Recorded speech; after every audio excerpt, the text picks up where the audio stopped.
Assalamu alaikum wa rahmatullahi wa barakatuh. Welcome to inshallah interactive session on zakat and all the questions that everyone may have. My name's Muhammad Ahmed. I'll be your moderator for today. And with us today is our very special esteemed guest, scholar, preacher of ISB to the seminary is Sheikh Saad. As you all know, he's our resident scholar and very learned and honorable sheikh. So inshallah, we're hoping that this will be more interactive. So any questions that you may have regarding zakat or related to it, just go ahead and throw them in the comment section in the ISB Live, and inshallah we'll try to answer them. We're hoping to this be more of a dialogue, so inshallah everyone will be able to benefit. So we'll start with the tilawah, or do you want to? Let them know that you're starting with the tilawah. Okay. So I'll be starting with the tilawah first, and then inshallah we'll start the program.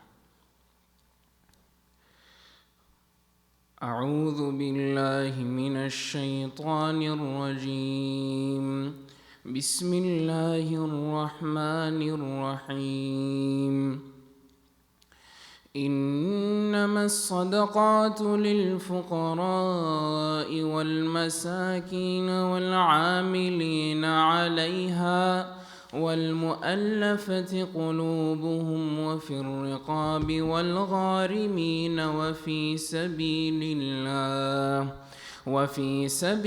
الله وابن السبيل فريضة من الله والله عليم حكيم ومنهم الذين يؤذون النبي ويقولون هو أذن قل أذن خير لكم يؤمن بالله ويؤمن للمؤمنين ورحمة للذين آمنوا منكم والذين يؤذون رسول الله لهم عذاب أليم وقال الله تعالى في مقام آخر وأقيموا الصلاة وآتوا الزكاة وأطيعوا الله ورسوله لعلكم ترحمون صدق الله العظيم. جزاكم الله خير. الحمد لله وكفى والصلاة والسلام على أشرف الأنبياء خاصة على نبينا محمد صلى الله عليه وسلم وعلى آله وصحبه ومن والاهم بإحسان إلى يوم الدين. أما بعد، فقد قال الله سبحانه وتعالى في القرآن المجيد بعد أعوذ بالله من الشيطان الرجيم بسم الله الرحمن الرحيم وأقيموا الصلاة وآتوا الزكاة وقال تعالى في مقام آخر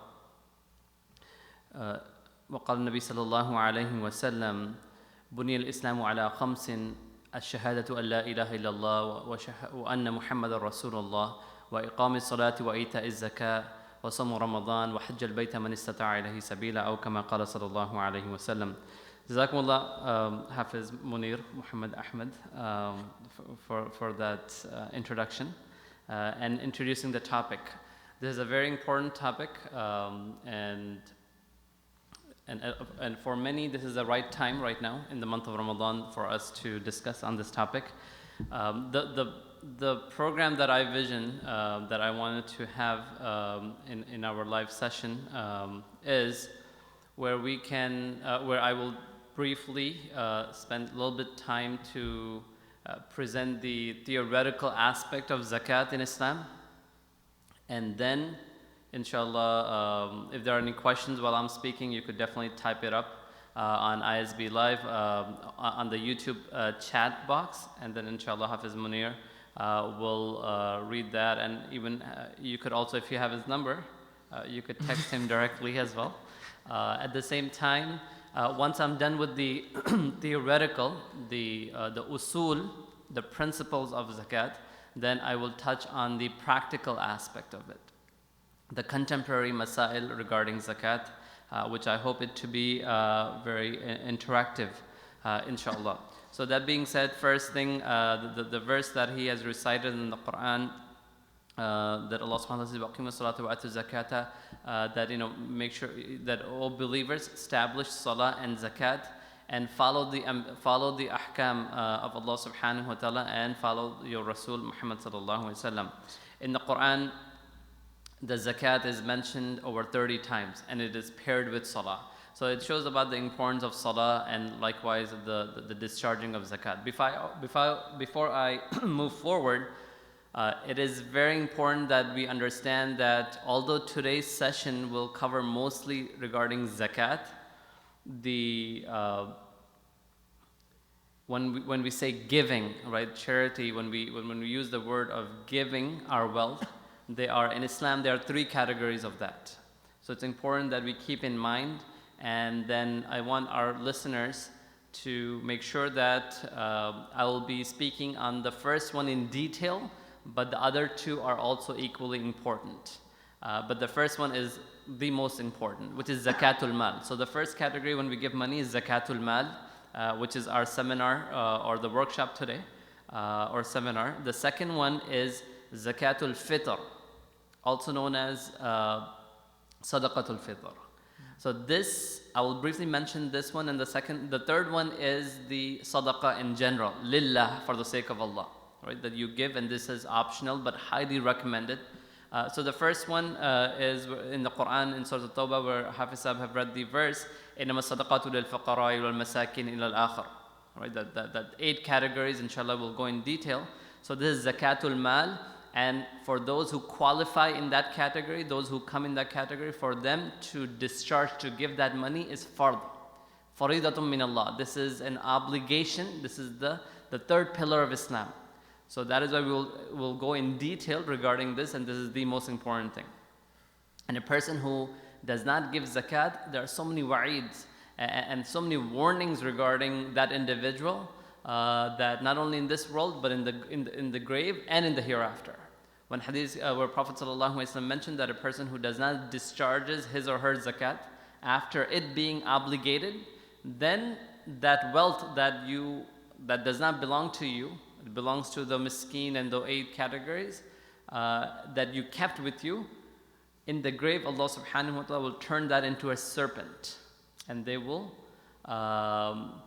be biting that individual till Yawmul Qiyamah. May Allah subhanahu wa ta'ala save and protect. And of course, the Prophet ﷺ said in another hadith that the wealth that is kept in your wealth, the zakat money that was not discharged, will become a means of challenges and problems, meaning it will remove the barakah and blessings within your wealth that you have. So first one is zakat. The second one is the zakatul fitr. This is where we purify our fast. We understand this from the hadith of the Prophet ﷺ, where he said that during the fast, that while you are fasting, in order to purify and enhance and to cover the deficiencies of the fast, then you should give the fitr, zakatul fitr. And the ulama, it was established through the 2 or 3 different ways of calculating it, whether through the wheat or raisins or date. But the current scholars and the zakat committees locally and throughout the country have came up with a number that every individual who's fasting should give it out, and we should discharge this amount before Eid. So let me take another minute to emphasize the second category of paying, which is zakatul fitr. And when should we give this out? Before Eid. Before Eid. Right now we are in this very unique situation. So my humble request is, if you have not taken out your zakatul fitr, do it right away.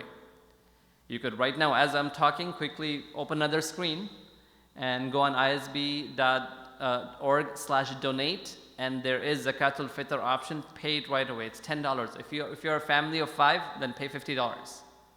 And you should do that because it will help people who are not as fortunate as you may be, and they should also have they have the right to enjoy their Eid, inshallah.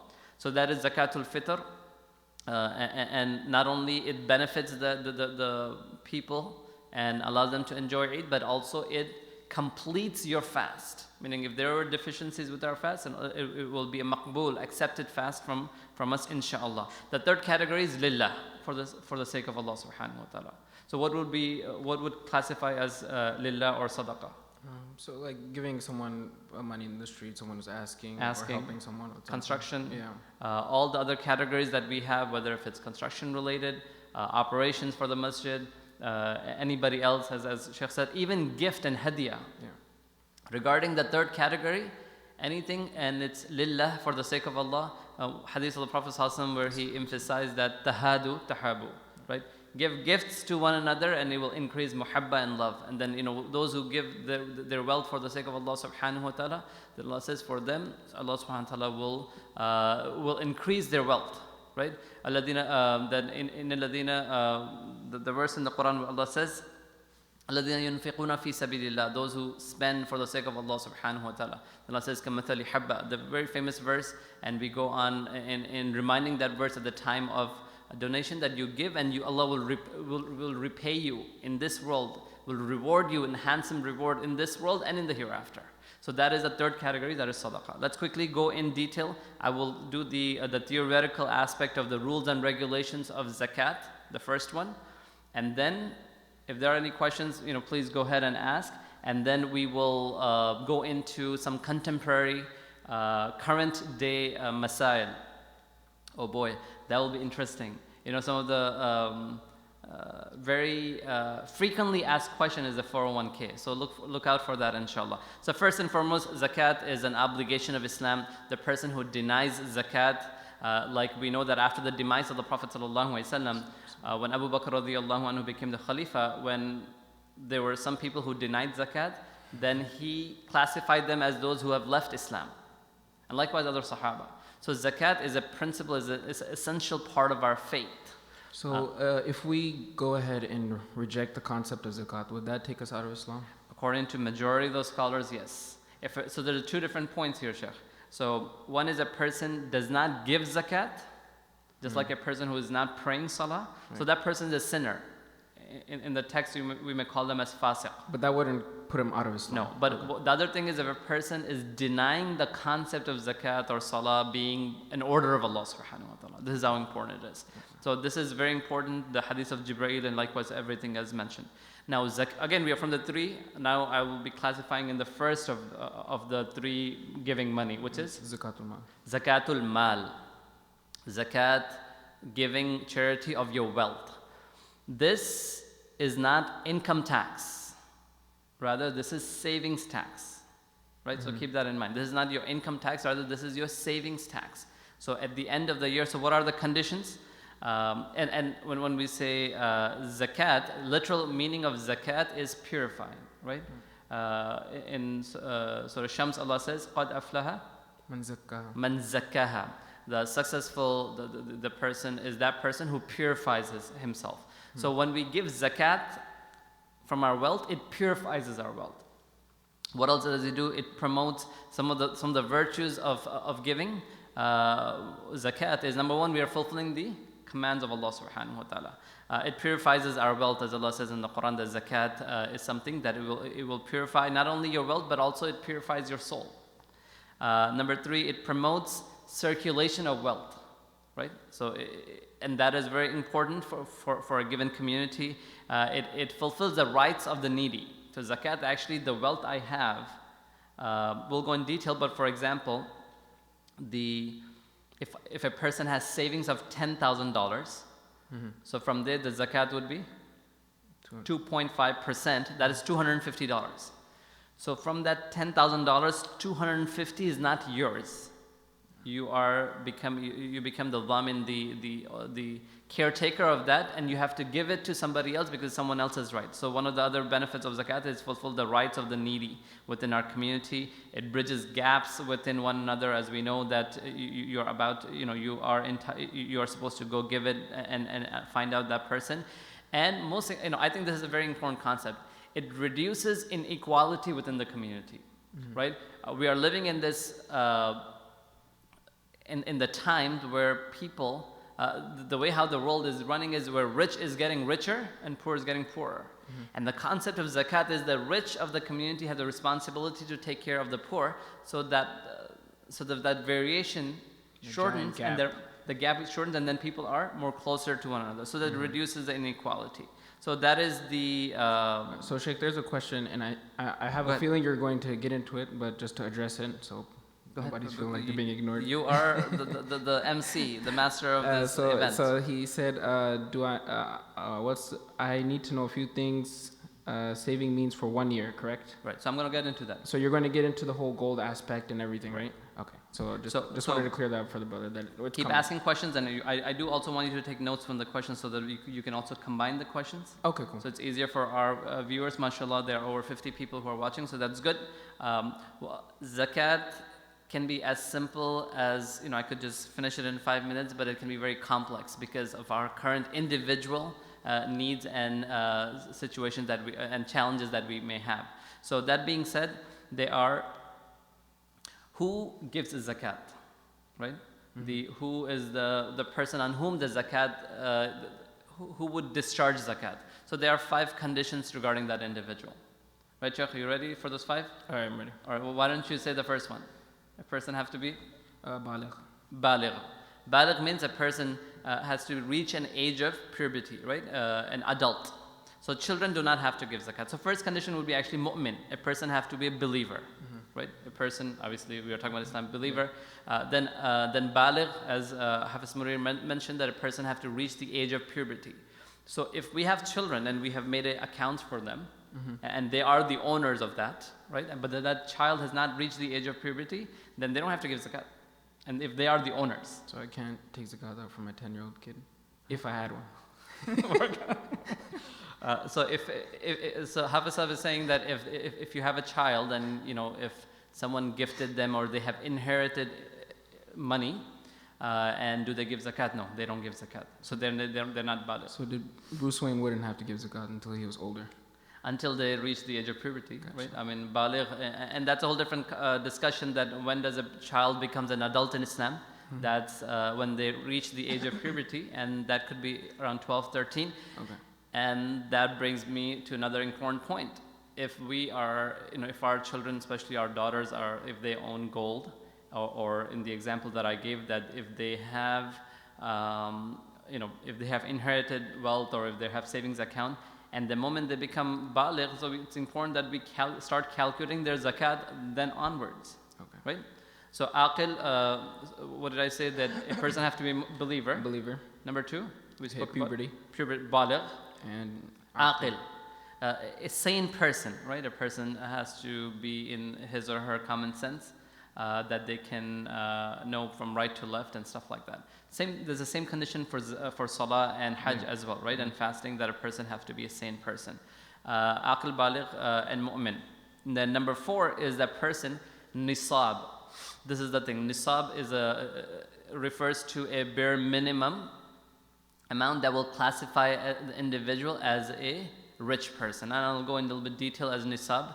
And then the fifth condition of zakat is hawl. The full being in the state of nisab for the entire lunar year, right? Which is like about 10, 11 days shorter than a given calendar.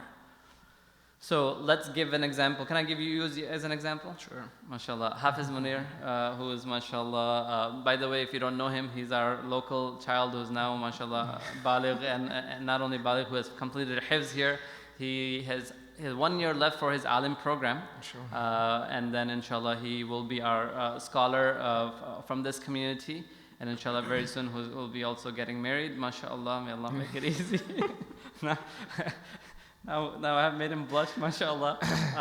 So let's use him as an example. Now, right now, if you have no money, but if someone gives you $10,000, All right. you'll be happy. Very happy. Very happy, I help with marriage. Ramadan, make dua, inshallah. I have been making a lot of dua. Yesterday, if you have not attended his programs, mashallah, on most of the days, right before Maghrib, he does a small khatira. And yesterday you made dua that if you want money in your Eid, for Eid, then this is the time to make dua. Yeah. Then please continue with your duas. If you have received, today is what's today's date? 17th of May, but we are talking about lunar calendar. So he's a mu'min, aqil, baligh, so 3 conditions are there. And if he has the amount of nisab, and I'll come to that, but 10,000 will definitely fall under the category of nisab. And then lunar calendar. So today is the 24th of Ramadan. 24th of Ramadan. So if you, my brother, maintains that amount, and even if it goes less than 10,000, but I'm still over nisab. over nisab. Just keep that in mind. I'll explain you what nisab is. Let's put a theoretical number, like say nisab is around $200. No, we have to give exact number of nisab. Nisab is of gold. Nisab is $4,000. Okay. And Nisab for gold is $4,000. And nisab for silver is $400. okay. So I will explain both of them, how we should calculate. It's, you know, I mean, when you say $400, almost everyone has $400, right? So for example's sake, I'm saying for the example. Yeah, for example, $4,000. So use the nisab example, inshallah. So next year on the 24th of Ramadan, so today you're aqil, baligh, and mu'min, but then you also became the person who has nisab amount of money, which is someone gifted you $10,000, and you maintain nisab, which is 4,000, where you spend some and then you gain some, as long as you did not go down lower than 4,000, right, which is nisab. As long as you maintain more than 4,000 for the whole lunar year, so next year on the 24th of Ramadan, whatever savings you have, So let's say I have $6,000 left. if you have $6,000, then you multiply that by 0.025. You should do that on your calculator. So let's say in our example, our Hafiz Sahib, a year from today of Ramadan, 24th of Ramadan, he has maintained the nisab, which is 4,000, and then he had left next year when he looked at his savings, and it is $6,000.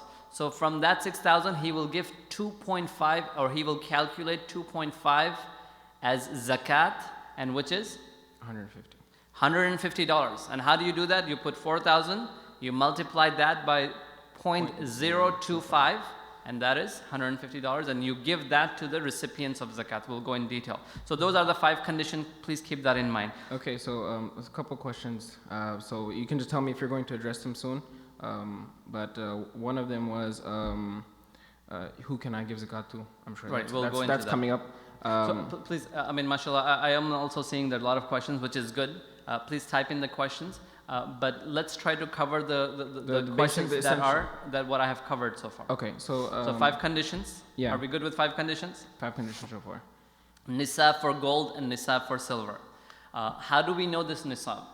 We know it by the hadith of the Prophet ﷺ that he has mentioned that the nisab, the weight of if a person possesses the amount of 87 grams of gold, right? So gold price fluctuates, right? What it was, or the value of gold back in during the time of the Prophet ﷺ, and right now, currently, I think it's per gram is like $50 some. But you could check. You could just go gold pricing today's current rate, and then you will calculate to see that if you are above the nisab or not, right? Number one. Already told you it's $4,000. But then, in order for you to give zakat on your gold, then you would also calculate how much is your gold worth, and I'll go into that. And the nisab for silver, it's 612 grams. Okay. But silver pricing went down, especially back during I believe 1600 something. The silver price actually was higher than gold. So there was a time where silver price was much higher. So you would have to go with your current time. So $612 of 612 grams of gold, it comes out to be just silver. Yeah, silver. Sorry, which is just under 400. So even if you put that as a 400, everyone will qualify as a person who is rich. So that is why it is safe to take the gold nisab, which is $4,000. Okay. So if you, from the 4th condition from those who give it zakat is, if you have $4,000 in your savings, whether if it's gold or your cash in hand or your savings, and you have maintained it for the whole year, then you are in the category of nisab. And then whatever at the end of the year, at the end of a whole lunar year, then you would calculate that, or you would combine your cash assets and then you calculate that to get your zakat, inshallah. Now, 5 things you will give zakat, but there are 5 things that you own that you would give zakat on. Okay. But we will not go in all 5, Okay. but we'll only go on 2 of them. Okay, someone had a question. I think maybe it came later or something, but is zakat only for the savings that we finally have? Because they said because everyone's savings depends, as some will spend lavish and some don't. Sure. So I'll come to that, inshallah. Let me explain this 5 points. There are 5 categories in which you would give zakat, meaning if you would qualify in giving zakat. We will only address 2. The 3 are not that relevant in our times. Right. You're probably studying them, and you will have more knowledge of this than I, because it's been 13, 14 years ago when I was doing hidayah. We did the ushr and khiraj, and likewise rikaz. It's not relevant. So I'll explain you what those words are. So you give zakat on gold, silver, and your cash assets, what you have. That is one category that you would give zakat, which most of us would qualify into the first one. The second is the business stock, right? If you're a businessman, few of the brothers and sisters are probably business owners, then within your business, I'll go in detail, but then you would give zakat on what you own within your shop or your business. The third one is the ushr in agriculture, right? And if you have a big farm, So and for farmers. For the farmers. Maybe there are some farmers, but I have to go back and look at the masail for the rulings. But ushr usually is 10% of what the yield comes out. But inshallah, as I'm telling you, you have more knowledge on this because you have recently studied all this masail. There's a lot of details, but the fact that I don't use it, I have not used any masail in my last 12, 13 years. Don't put me on the spot. Yeah. So that's a third category. We'll not go in details of the agriculture. Number 4 is the livestock. Livestock, if you have sheep and cattle and the different types of kids and stuff. Right. And the ears and the camel and what kind of camel. So we will not go into that, but that is one of the category that is mentioned in the hadith. So if there are people who are, then they can contact call you. Sheikh Saad. Yeah, if you have, inshallah, then get to me and I'll get back to you after some time. And the last one is rikaz. Rikaz is treasure. If you have, if you are building a house and as you were digging, then if there was a big treasure box of gold that comes up, I like that. call me, and then we'll take care of that. Then obviously there's a different rulings regarding that, and those are the 5 categories. We'll focus mostly on the first category, which is gold, silver, savings accounts, and things like that, and then we will also touch base on the business, inshallah. What are the things that you don't give zakat on? Let's try to quickly address that so that we don't, if there are questions, inshallah, they may be answered in this. So you don't give zakat on your, there was a word you mentioned, lavish, right? Cars, properties that you own, even if it's more than one. So no matter how expensive the cars are. Doesn't matter if you want to buy a Bentley, go ahead. That's a whole different thing that you have to answer Allah subhanahu wa ta'ala, if it's israf or not. But again, you can, if Allah gave you wealth, but you don't have to give zakat on anything that you already spent for yourself. Right. So if I have 10 cars, no zakat. No problem. Okay. You could have Ferrari, Jaguar, whatever you want. You could have all the cars, as long as it's for you, then you don't have to give zakat. You don't give zakat on your household items, your sofa, your furniture, your appliances, bedroom set, whatever you have, TVs, and whatever it may be. You don't. At the moment you purchase, the moment you already used your wealth, you don't give zakat. So I guess we could make kind of like a guideline here that if you've already purchased it, it's in your possession, you wouldn't give zakat on it. Yeah. Even if it's not in your possession, meaning even if you bought it and you gave it to somebody else, whatever it may be, it's cash. That's something that you can make tasarruf on, right? That you can make a decision on it, right? Something that is currency. Now, this one, I'm also being mindful of our viewers, because I know every year I do the zakat seminar, and there are differences of opinions. Before I speak about jewelry, I'm going to speak about the point of difference of opinion. With my experience, I have realized that it's important for me to give all the different school of thoughts and also our contemporary ulama's views. But that being said, my respected, humble viewers, please, do not take the difference of opinions of the scholars of the past or the current, right? The mutaqaddimin or mutaakhirin. Do not take the difference of opinions to find a way out or try to get away from giving zakat. Okay? So if you know a scholar and if you trust that scholar, then you stick with their position, right? And likewise within the school of thoughts, and even within your contemporary ulama and the scholars, if there's a sheikh or a mufti or muftiya that you trust, then you stick with their opinion, and inshallah Allah subhanahu wa ta'ala will accept.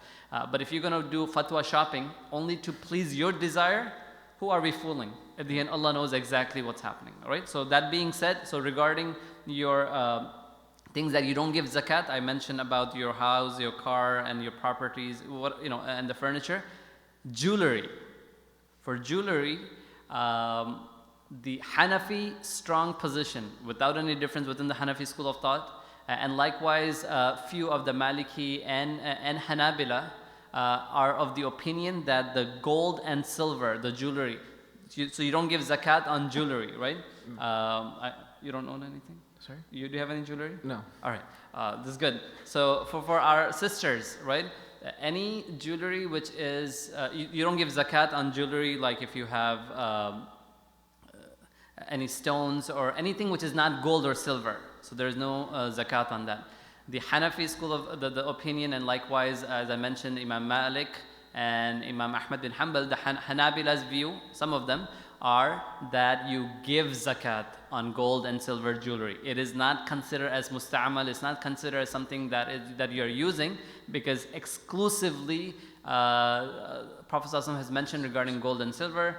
Salama radiallahu anha, one of the wives of the Prophet sallallahu alaihi wasallam, have mentioned, or Prophet ﷺ, when he saw her wearing something, jewelry which was gold, and then he asked her, did you pay zakat on it, right? So that's a very strong opinion. Even some of the Shawafi ulama consider that they should give zakat on that, based on that hadith. But nevertheless, there is a difference of opinion with regards to with the Shafi school of thought, and likewise some of the Hanabila and Malikiya school of thought, that you don't give zakat on gold and silver jewelry that you own, right? Because the ones you use.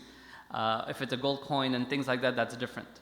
But the strongest opinion, both in mutaqaddimin and even in our contemporary scholars, is that you give zakat on gold and silver jewelry. And the way to do that is, for example, if a person has a diamond ring, which is the big, strong, big diamond, expensive diamond, whatever carat that is, and the gold band that is around it, so you have to calculate, when you weigh that, or you go to a jeweler, and then you find out how much gold is in this jewelry, right? You minus the stone or any other stones, but just take the gold, and you find the value of that gold, the current value, and then you calculate that in your zakat. So would you need to value the jewelry every year? Yes. So very good question, mashallah. So it actually came from very good. Rizwan. I don't know. Don't say names. But you don't need to weigh the gold every year. So the best practical, we are still in theory, I didn't open the practicality, but inshallah, we don't have to repeat it then. The best possible way is that you take time out and then go to a trustable jeweler and then tell them, I just want to weight my jewelry. And they are the experts in the field, so they will minus, it's an estimate. They will minus all the other non-gold stuff that is in that set, and they will tell you, Mr. and Mrs. or Miss, you have 400 grams of gold here with all of your jewelry, right? So all you need to know is the weight. If you have the weight once, then you're good. So every year, if it's 500 grams of gold, right? So calculate 500 grams, and if the gold price is $50 per gram, so 500 times 50 would be, you would have $25,000. Yes. Right? So you own $25,000 of gold. Then you multiply that by 0.025. And you $625. $625 of zakat. So you would calculate zakat every year, answering to your question. You don't have to wait every year unless the weight increased or decreased. right? Then you could just minus whatever you gave away or whatever you bought. Right. But you would calculate the amount of money that you would give. How do you do that? You check the current rate of gold, right? So if in our example, how much weight we said we have 500 grams of gold. So you would go online, and if it's the exact year, and most people give zakat in Ramadan, let's say if it's the 10th of Ramadan, in our example, in our session today, we'll use the 10th of Ramadan. Okay. So on the 10th of Ramadan, you go online, you check the gold rate, you multiply that, and then boom, that is the value of that gold today. It's been a year, and then you calculate that and you give zakat. Does that make sense? Okay. Yeah. Well, I guess kind of to clear up though, if you have the item, the jewelry item, right, and let's say like it gets chipped or something like that, would it still count if it was like broken in half or something like that? Yes, very, very good question, mashallah. Was that from you? No, that's from Oh, mashallah. Jazakumullah. The Sheikh asked that if the jewelry is not usable, it broke, right?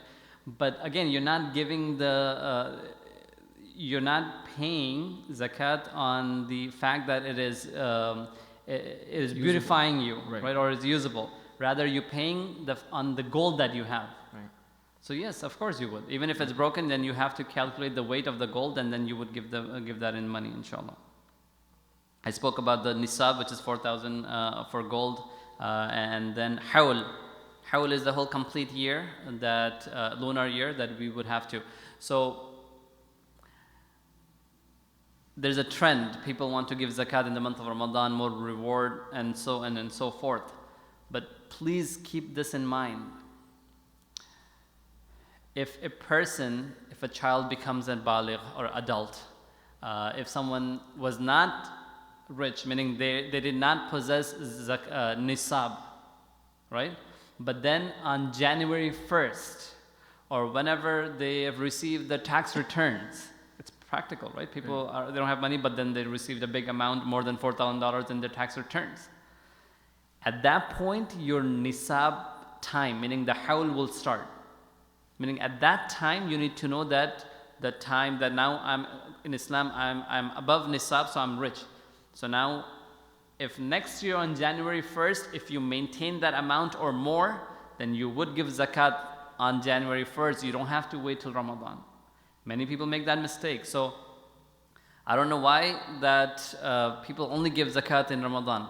Maybe because they have started there first. So if you had some time in which you did not give zakat, you should ask Allah for forgiveness. But stick with whatever day you have. But for those who are about to start, if we have children and they are qarib al-bulugh, what is the word? Murahiq. Murahiq is a term that is that child who is qarib al-bulugh, who is very close to become baligh. Then keep these things in mind, that if they have money or gold, then the moment that they become baligh, starting then, their zakat is now calculated. Meaning if they are maintaining nisab for the whole year, next year at that time they have to give zakat. Does that make sense? Yeah, makes sense. Inshallah. I'll take a question so I could take a break. Okay, so should we just go through them then? Okay, no. You categorize them. I'm seeing a lot okay, of questions. All right. The niyyah, intention, is shart. It's a condition for zakat. Okay, it's kind of a general zakat question, so I guess it would fall into this part. They said that the U.S. government tax our income, so do we still need to pay zakat? Yes. Which is used to improve community, and tax also used for community services, as zakat used to be collected by government in the time of Khulafai Rashidin. Right. Very, very good question, but the answer is no. Your income tax is used for the community welfare, but the condition here was that during the time of the Prophet ﷺ, it was a Muslim Khalifa who would take from your savings, and then they will distribute it within the believers and of course the welfare of the community of that time. So the ulama have unanimously, there may be few who may differ from this opinion, but at least here our current position is that no, that is your income tax, that is your taxes that you're giving, and plus in which, according to your status, that you would get returns as well. But the zakatul mal here is the recipients, which will go right after this. That was my next topic. The recipients of zakat has to be believers in order for them. So your tax money would not be a substitute for your zakatul mal money. Okay, and I think we addressed if gold is in use, should I pay zakat? Yes. Right. Yeah, if the gold is in use, we would pay zakat. Okay. So I was speaking about intention. So when we are giving zakat, you need to have the intention that you are giving zakat. Okay, so on the whole year aspect of like going through a whole year, let's say someone isn't sahibun nisab or someone who owns a certain amount, the wealth needed to give zakat at the beginning of January 1st, for example, and then in the middle of March it drops down for a couple of months and then it goes back up. Very good question, very common question, and also a confusing thing for some people. So, example, let's say Hafiz Munir reached nisab on January 1st. $4,000 and $5,000 he got, and so now he started his time of being being in the condition of nisab. Let's March, April, sometime during the year before the year completed, it dipped down that you just want to buy a car.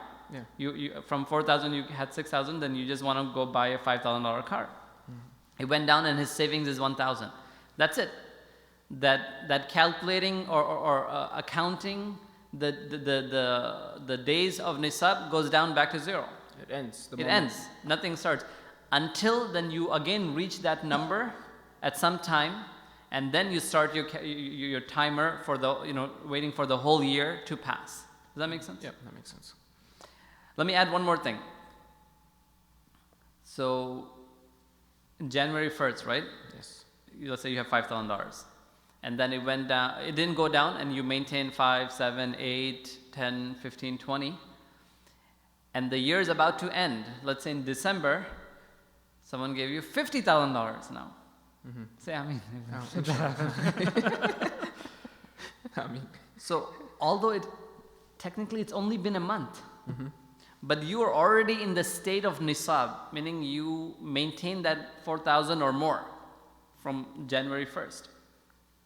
And now by November it was 20,000. Next thing you know, someone gave you another 50, right? Mm-hmm. So by the time another January 1st came, that the number just shot up to $70,000.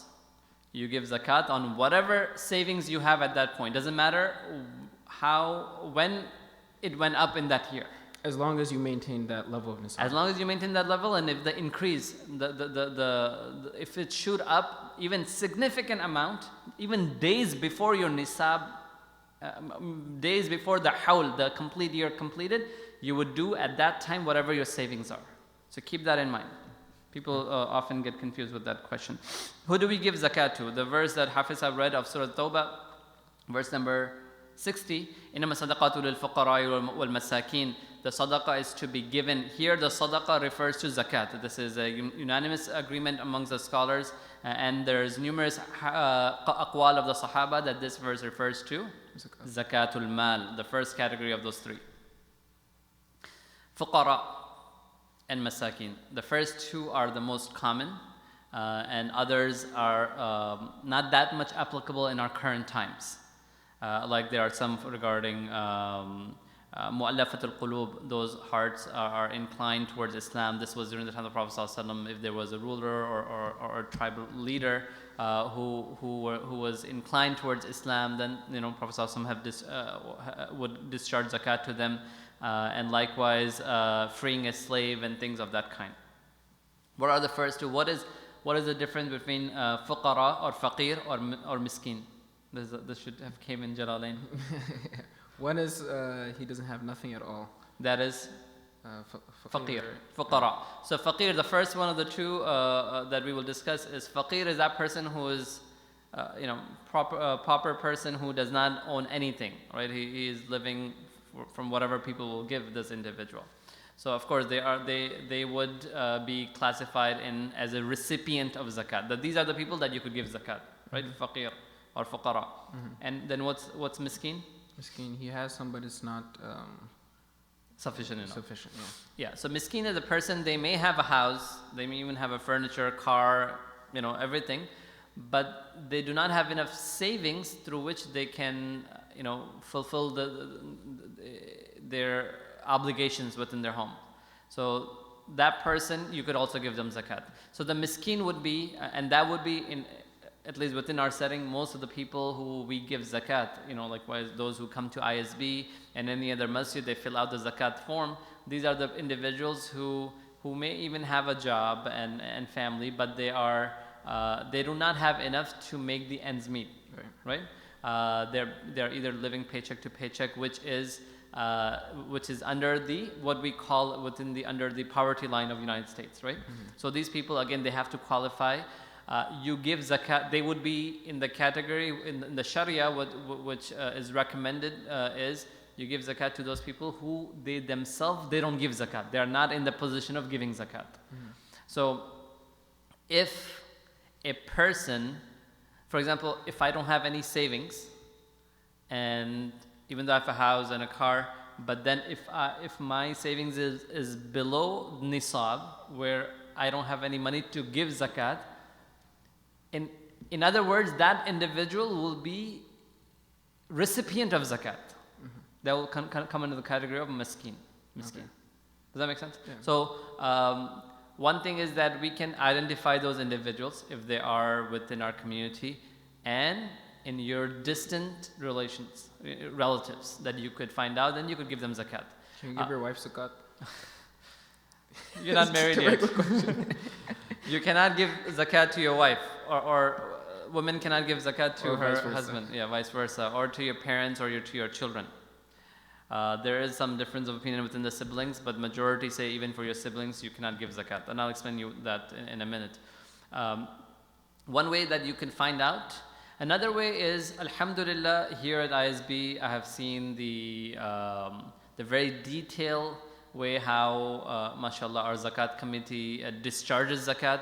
Likewise, I believe in many masajid, the masjid I was part of in Illinois and likewise elsewhere, the individuals who have taken upon the responsibility to discharge your zakat, so they would open up the fund within the masjid organization.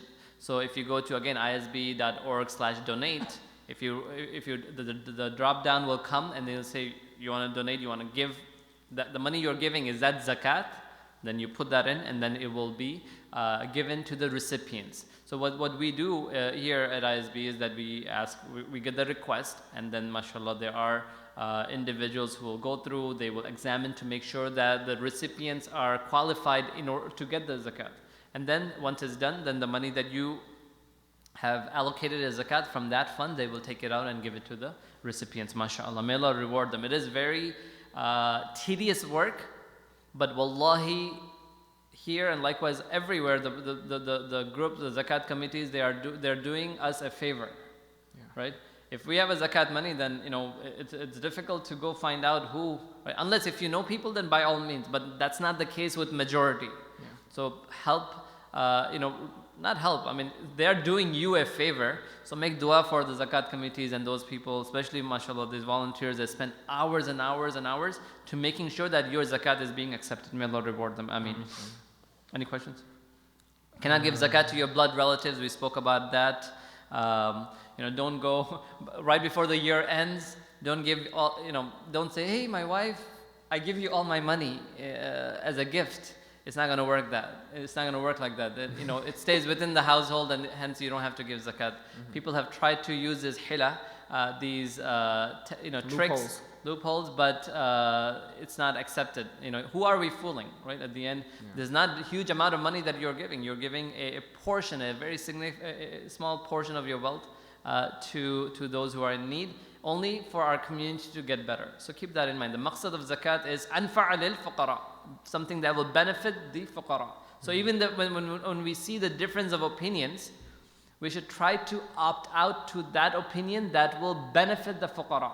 So this is the usul of fiqh of zakat, that the scholars, that they when they debate, when they argue, when they introspect the details of zakat, the number one rule is, how can a ruling anfa' lil fuqara, benefit the poor of the community? MashaAllah. May Allah reward our ulama in looking into these details, inshallah.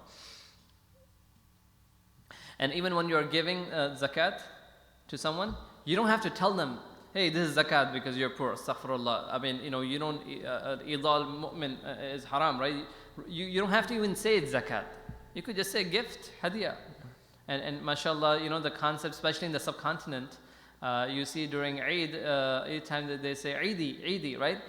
You know how it started out with? With the same concept that they wanted to give the money, which could be zakat or fitr or sadaqah, but they don't want to name it as zakat. So they will just say, hey, this is Eidi for you, especially if they know that this person is either fuqara or miskin, and they would just feel good. So you have to be mindful is, when we're discharging, how we would discharge, right? Yeah. It's not what you say, it's how you say it that have an impact. So keep that in mind. So just, you don't have to tell someone that this is zakat. You can just go ahead and, say it's a gift or... Yeah, if you're giving that and you do that.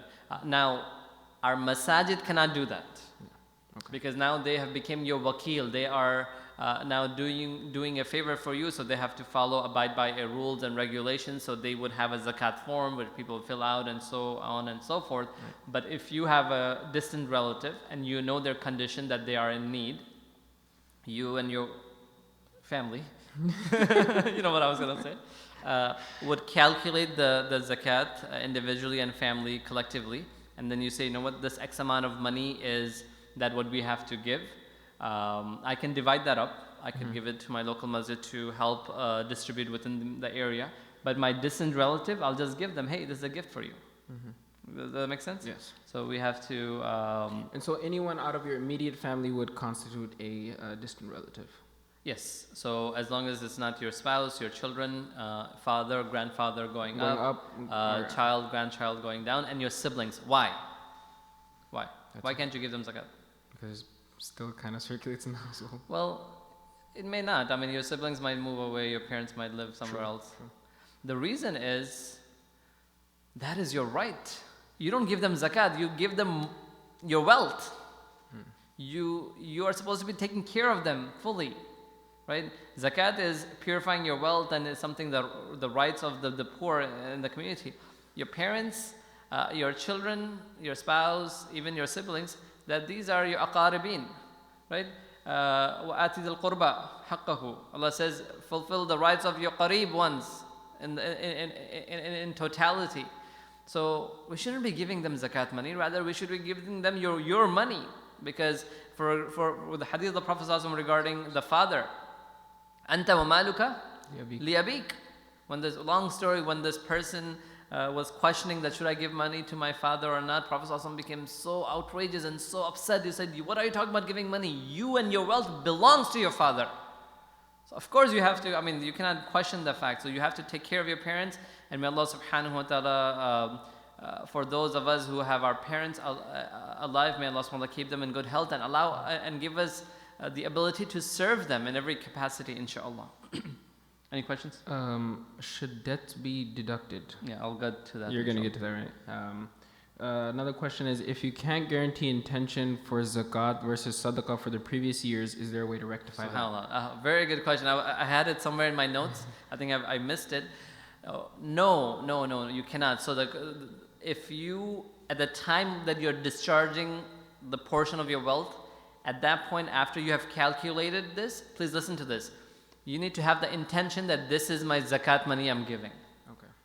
Even yesterday, if you came to ISB to, do some donations, or you pick up the iftar. By the way, tonight come at 5 o'clock and pick up iftar, mashallah. This is free. This is just for to get hasanat. So come and enjoy the good food. As you're doing so, then you're like, hey, you know what? I'm going to just put $100 in the donation box.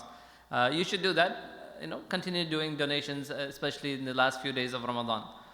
And then today, after the seminar, you're calculating. You're like, hey, I have to give $100 in zakat.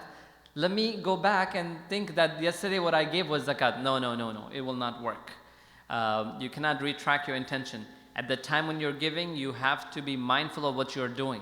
And at that point, if you need to have intention, you cannot go back with your previous intentions. Okay. If you already gave that will consider in the third category of giving, which is sadaqah. So you need to calculate, make intention, and give, inshallah. So is there qada on zakat? So if I've missed so many years of zakat. Yes. That's a different thing. There is qada, just like your salah. If you have not prayed your salah, then you would make it up. Yes. For being, unmindful, or you were just lazy, or you're not given right guidance, and you have not paid your previous year or year's zakat, then of course you need to sit down and try your best to calculate how much money you had in your savings, and you try your best. Allah knows the condition of your heart and your intention.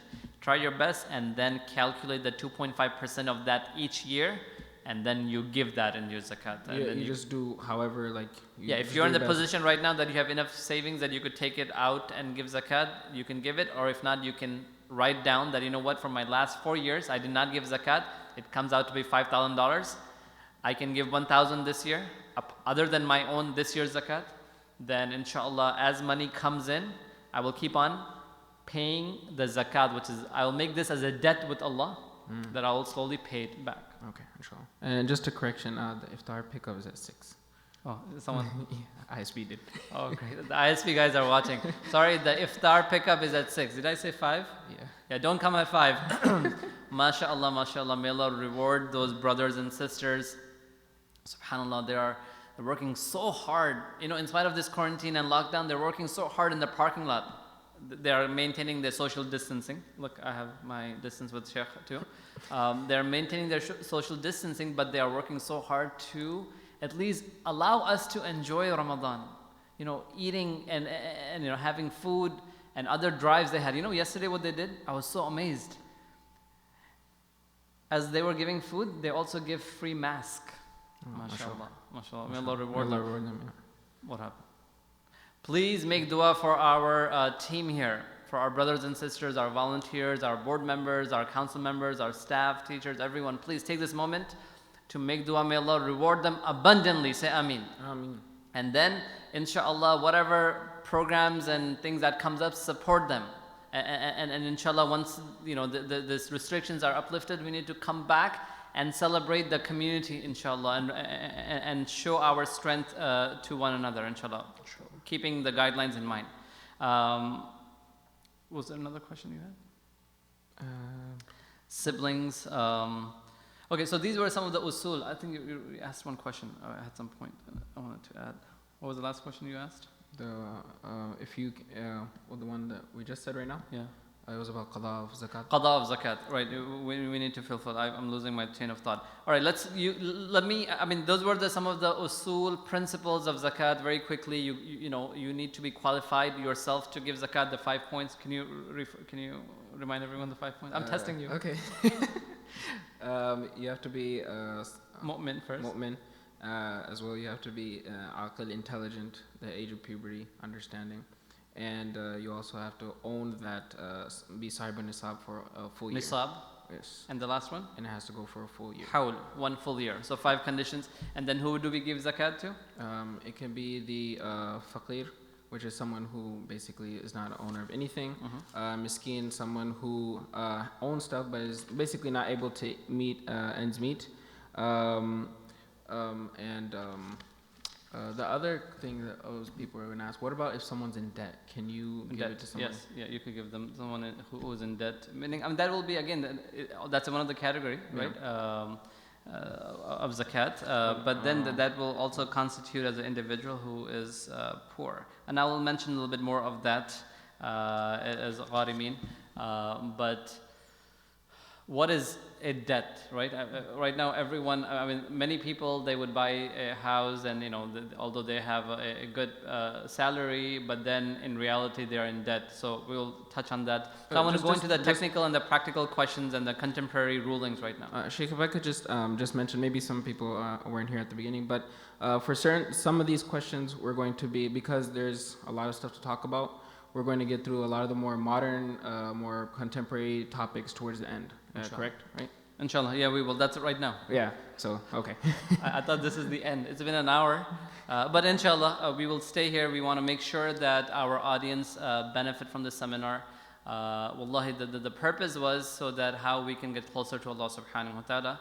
And we do not want the quarantine and the fact that we are locked down to distance ourselves from Allah subhanahu wa ta'ala. That is why in the month of Ramadan we have so many programs right now. He was here like with other ulama and shuyukh, and the recitations happens, so that we want our community to still benefit from one another in reaching Allah subhanahu wa ta'ala, in getting the spirituality and upliftment in the month of Ramadan. Same thing in zakat. Our humble goal is so that people can fulfill their obligation and also clear up any of the questions and concerns that they have regarding zakat. As I mentioned, that when I'm about to open the what some may call it as a can of worms, right? Pandora's box. Right, because some of these perspectives are ijtihadi, right? Where the ulama have studied, and the contemporary masail, fiqh al-aqliyat, the few rulings that may differ from scholar to scholar. So before I open the discussion, we need to respect the opinions. Please, if you're not in the position of a scholar, even if you're a scholar who is watching, we should not create division within the ummah to say that, oh, this scholar has no idea what he or she is saying. If you're not a scholar, for sure you should not even think of saying or making a statement like that, because especially in zakat, these masail requires a lot of research. I may also have some positions on some of this masail that I have that it changed from years, but that's okay, because that's my experience and that's with my research and my consultations with other ulama, and I'm entitled for that position, right? What I mentioned earlier, that if you trust a scholar, you stick with that position, and if you see your friend, your family member who is following another opinion, do not attack that individual. Please do not attack, not just in zakat masail, in any other masail. We need to understand that how we need to work together in the spirit of differences. It's okay to have a difference of opinion, but it's not okay to disrespect. Right.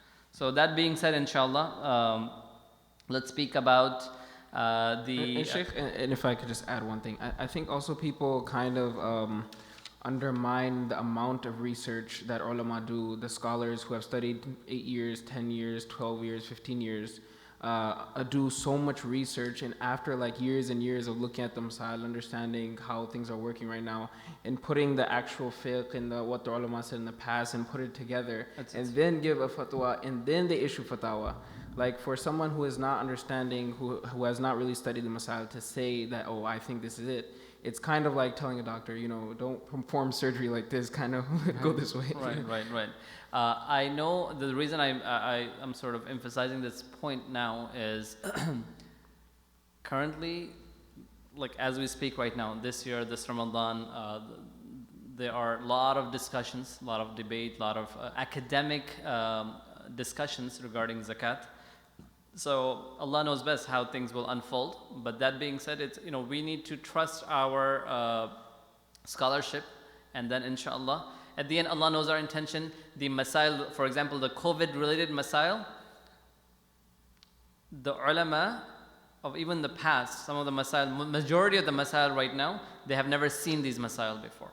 So who does it rely on? On our contemporary ulama. So we have to respect, may Allah reward them, and allow us to stay firm. The purpose is وَعْبُدْ رَبَّكَ حَتَّى يَأْتِيَكَ الْيَقِينَ. Our purpose is that we worship Allah subhanahu wa ta'ala till we leave this world. And who guides us?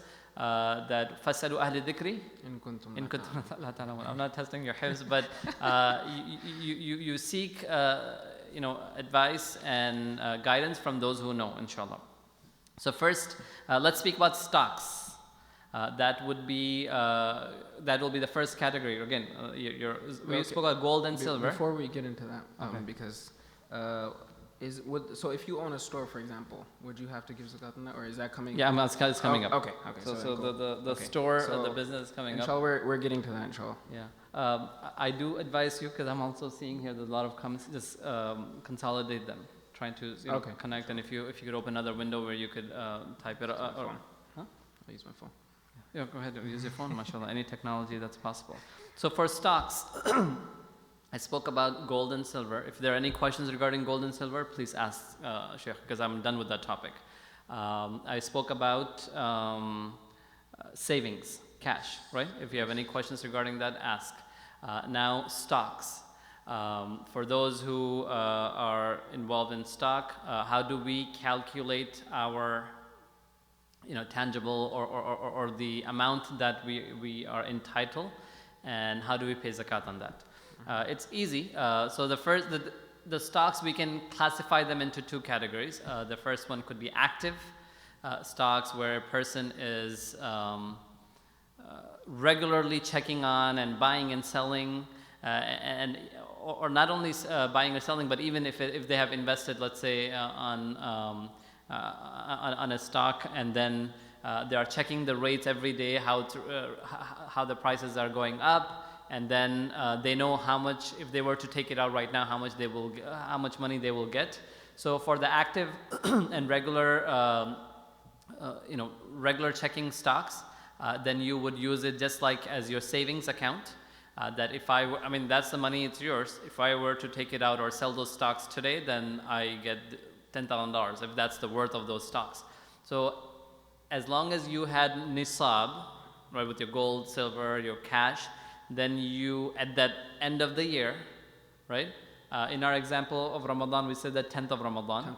At 10th of Ramadan, as you have calculated the price of gold, and then you also did your savings from your bank, right? Checking savings together, you meaning your money, and then you check your stocks. How much is your stocks rate right now if I were to take it out? All together you put together, and then you make zakat. The difference and the challenge comes, and this is a lot of difference of opinion amongst the scholars, is the long-term investment. Long-term investment where you just put in the money and you forget about it and you just want to go back and check it after 20 years later to see how that will come up. With this, there are 2 or 3 opinions. Number one opinion is where you don't give zakat on it right now. You just let it go and let whoever you gave them to invest, and however they are making tasarruf and changing and the decisions that they are making on those stocks. And then when you're ready to take that money out, and then it's a lump sum big amount, then you would calculate zakat on that. That's one opinion. The second opinion would go back to the same thing as an active stock, which you would go back every year at your day, which is our example, Ramadan, 10th of Ramadan. You did your gold, silver, your savings, and then you say, if I were to take out this from this long term, which may have penalties and whatever, then whatever money I would get at that day, the tangible money, on the transfer of the money to my account, I would include that in my nisab, and then you do calculation of that. Does that make sense? Yeah. If it makes sense to you, it makes sense. I hope it makes sense to others. So if you don't understand, then blame him. 401k, same thing. The concept of 401k or any other retirement plan, that the difference of opinions on this have been, a hot topic. It's like, some of those topics that are debatable. Yes. That I don't like to get into too much. Do you know which one I'm talking about? Halal and haram. Halal and haram and moon sighting. And 401k is one of them. Actually, I'd like to get into that. I like 401k discussion because I have a strong position on it. But there are 3 opinions on this. I will mention the 3 opinions because for everyone to understand. And then I would also push my opinion at the end. The first opinion is that you don't give zakat on 401k. 401k, for those who do not know, I hope you guys know. If you don't know, then you probably don't know many of the stuff that I spoke about. But 401k is a savings retirement plan where your employer, or even if it's a third party that you're getting your retirement plans with, would take some of your money and they will invest similar to the investment, but they may also just add the same on. They may add the same amount of money that they are taking from your paycheck, and they may invest, and the money is increasing. So you may get the statement every month or every few months at the end of the year that, right now, if a person is in his or her 20s or 30s, they start the 401k, it may have $2,000-$3,000, but then as the years continue, you can take that money out once you become old, like 65, 70, right? And then that money may become $200,000. So they are investing and the numbers are increasing. So the first opinion is that the scholars, they say that you don't give zakat on 401k until you reach that age, and then all the lump sum, the big amount that you have received, let's say it's $200,000, and the zakat on that would be, I believe, $5,000. So you get the big amount, $5,000, you give zakat from that $200,000 that you received that one time. And there you don't have to wait for the hawl, the first opinion. You understand? You don't wait for the whole year because you are having it all this time. You choose not to take it, but at that point you have received it. So the moment you got it in your hands, you give 2.5% of that. The first opinion. Does that make sense? As soon as you get it, you just go ahead and give 2.5%. The moment you get it, you take out 2.5%, then you give it to zakat, and all the things we said how to give and who to give. Second opinion is that you give full zakat every time. Every year. Every year. Okay. It's a tough opinion that right now you have $10,000 this year. You calculate that $10,000 in your savings and your gold, everything, and you take that $10,000, you calculate that, and you give zakat, and you keep on giving zakat every year as your 401k increases. And the third opinion, this is something that I also hold this position. The third opinion regarding 401k is each year you see how much amount is in your in your account. You could always find the brokers or whoever's investing, you could ask them that, okay, you know what, if I have $20,000 today in my 401k or my retirement plan, or whichever, and many other plans that they are, then you could speak to them. If I were to take out this money today, and you will have this discussion right either on the day of the hawl, which is 10th of Ramadan. 10th of Ramadan in our example, or a day or days before. You ask them, the broker, that if I were to take out, what will be my penalty? Because those of you who has 401k, you know that if you take out before prematurely, if you take it out, then you would give a penalty on it.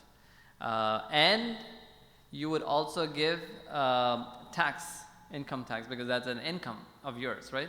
So if it's $20,000, let's say that your penalties and fees because of early withdrawal is $5,000, and the taxes were another $3,000.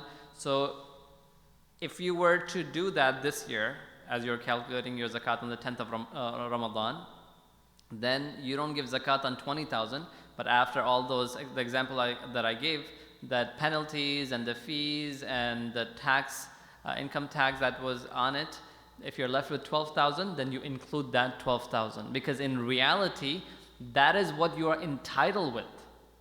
You can close that account and take that money. So it's your money. It's not 20,000, so that one of the opinion would not be the best.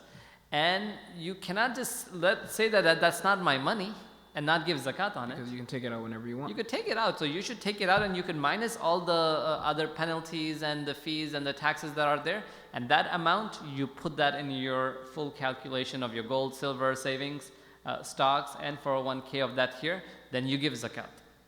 So what about if you're only withdrawing a certain amount from your retirement account every month after you retire? Yeah, so that's your choice. Yeah. Right? I mean, that's a good question. People do ask, what if I'm not taking out? It's same as your savings account. I mean, you have something. And if they put a restriction that, after 70, that you could only take $5,000 out each month for your expenses, but if you were to take out lump sum and transfer it to your account, then there will be these penalties. Then again, you would calculate it accordingly. You would calculate any penalties, any fees that it may come with, and then whatever you have ability to tasarruf, make transactions with. You are choosing to divide it and prolong that your retirement plan, but then you can take it out. So the way to do that is then you would still calculate, and then you give out. Now, a little bit more practical situation. What if a person at the age, they want to take out zakat each year from their 401k. They have, let's say, if they have $50,000 in their 401k, but they don't have that much savings. what is the zakat on $50,000? So if they don't have that much money with them to give that zakat out, right? So it will be, I think, 1250. So they don't have 1250, or maybe they do, but they want to use it for the, they may only have 1250. If they give that away, then they will be faqir, but they have money in their 401k, right?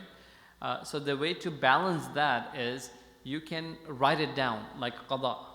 Earlier we spoke about qada, meaning you would make it a commitment between you and Allah, like a debt, and then you start calculating that I have to give X amount of money for this year, for last year, and the year before in zakat. I don't have it right now, but it's there. Once I receive it, I'll give it. But as of this year, from that $50,000, I'm supposed to give $1,250. I only have $500, then I'll give $500, then I have this much remaining. If during the year, if some other source of income do come, or if I'm able to get more money from my other savings or retirement plan, then I will give that money of zakat. So this is how we should calculate. Allahu alam. Again, as I mentioned, this is my humble opinion, and likewise, I mean, not just that it's my opinion, I'm actually following some of the great scholars who have proposed this proposition of our current times. Keeping in mind, what is the usul of zakat? How do the ulama and the jurists come with the usul? Right. So what is beneficial for the fuqara, for the needy? I hope that clarifies. Again, if you have any question, I have covered 401k. And then, as I mentioned, that if you do not have the money at this point, then you should still calculate and then make that commitment between you and Allah subhanahu wa ta'ala. Allah subhanahu wa ta'ala is Ghafur Rahim. Allah knows that you are trying your best and our situations are different. You cannot just use a blanket statement that you would have to calculate and give it out or sell it out or break that. We have to know our context in which we are living in. At the same time, you also have to balance it and try to help the needies within our community, inshallah. The next point I wanted to mention is, any questions? But I think they're more related to stuff you'll talk about. Okay, rent. Like if you have properties, if you have more than one car, and if you have more house and whatever that you're leasing and renting, you don't give zakat on that. Like for example, if a person has 5 houses, savings account, are you going to? Saving. Huh? What about? So what do you said? Interest on savings account? Yes. Okay. Let me. Okay. Go ahead. Let me answer that question. So interest that comes up on your savings account, there's no zakat on that. And likewise other money which is haram, meaning we're trying to purify our wealth. So if a person has $10,000 and there's some interest that is... The question was more, is it haram? Is the interest on savings account yes, haram? So that money, we shouldn't be using it. And if anything, we can give it lillah. So you get the reward of good intention that you're giving away. You won't get the reward of actually giving that wealth, meaning as a sadaqah. So we should take that money and give it away. So for example, if a person has $10,000 and then after a year or so, they will give you within your statement, it will say that X amount of money is that we have put it back in your account, and this was the interest money. Let's say this is $20. So you just take $20 and give it away, and you will get the reward of a good intention, which you are purifying your wealth from interest. But that $20, you cannot replace it for your zakat or your fitrah and things of that kind, inshallah. Zakat, rent. There's no rent. I was speaking about that. If you have 2 or 3 houses, you are the owner, but you don't give the property value of these houses. Rather, if you give them out for rent, the rent that you're collecting each month or however your system is, you put that in your, at the end of the nisab year, whatever money you put that in your savings, and then you just calculate that rent as your income. And then you give zakat on whatever is left over after your expenditures and your usage. What was the question regarding luxuries and lavish lifestyle? Is zakat only for the savings that we finally have? Because everyone's saving depends on, as some will spend lavish and some don't. Right. So yes, at the end of the savings, if you are a person who is very meticulous about spending, very stingy, would not even spend anywhere. I mean, that's your lifestyle, mubarak to you. And at the end, if you have saved a lot, then you give zakat on that. You cannot blame the Allah subhanahu wa ta'ala, or you cannot blame the fact that I had to take out so much zakat. You chose to live a lifestyle, and mashallah, there will be mubarak, barakah in it, because you are choosing to live a lifestyle of the Prophet ﷺ. It's encouraged to live a lifestyle, a very simple lifestyle. So hence, the zakat money will be big because your savings is bigger. Don't think this as a burden, rather this is how the Sahaba and the Prophet ﷺ lived. On the other hand, same income level person, he or she is spending right and left, extravagant, right, lavish life. At the end, they have little money in their savings, hence their zakat is very little. That's how you lived your life, and that's how you would give zakat, right? And hence you have to give your account to Allah subhanahu wa ta'ala. Please, let's not change the lifestyle of ours, thinking that how much zakat I have to give. I hope that is not, that shouldn't be the perspective of the believers. We live our lifestyle according to how, that suits us, that we are mindful. Like we shouldn't buy things specifically so we don't have to give zakat. We shouldn't make decisions with that intention. With that intention, right? Amma bi ni'mati rabbika fahaddith, right? Allah says, if I have gave you your wealth, then mashallah, dress well, eat well, and live well.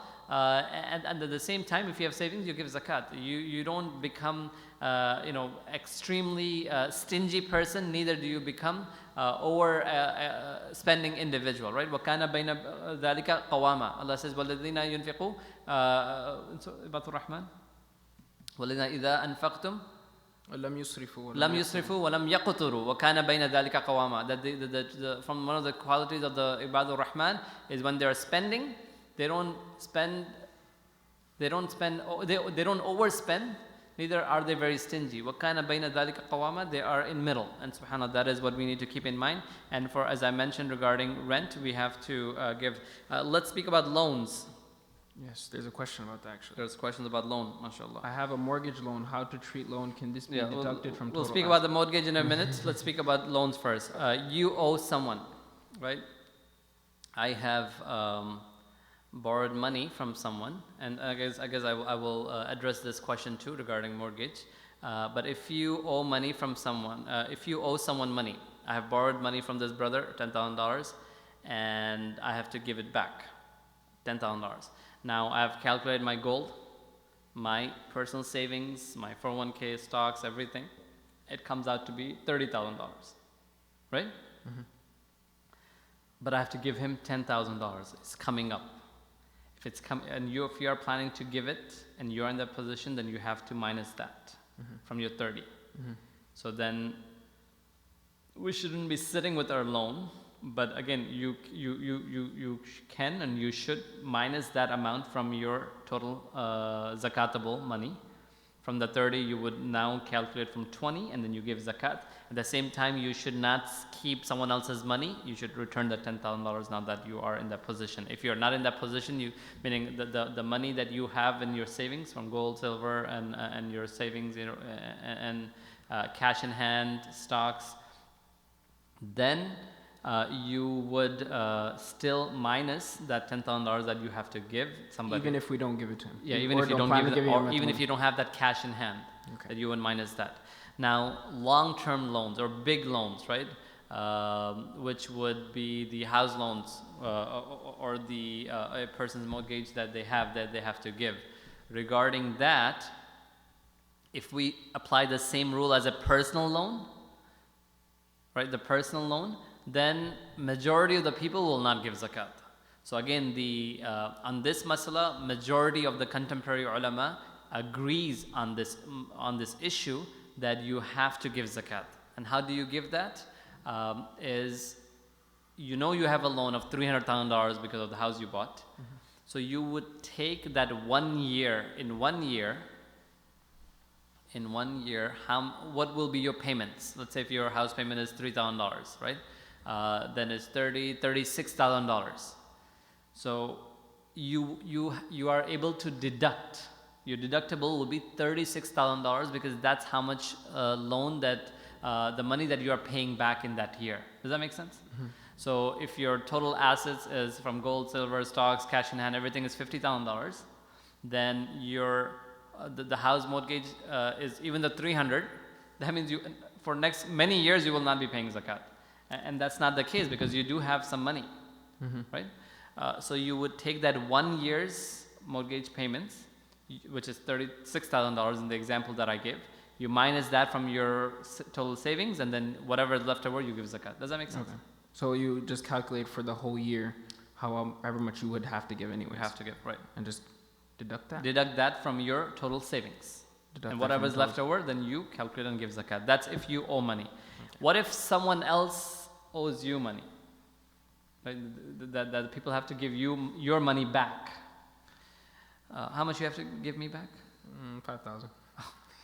MashaAllah. About 56 people have heard that. He's joking, there's nothing. If not, you will be held account, my brother. So let's say if someone owes you money, that you have lended the money to someone, and then there are two categories, right? Positive possibility, I came up with this terminology, and negative possibility. I know Brother Munir will, inshallah, after he gets married, and then by the Prophet said, when you get married, the barakah will come. Inshallah. Inshallah. And the money, hypothetical, he doesn't owe me anything. Yeah. Then I know that he's going to give me back. So I have a positive feeling that I will get my money back.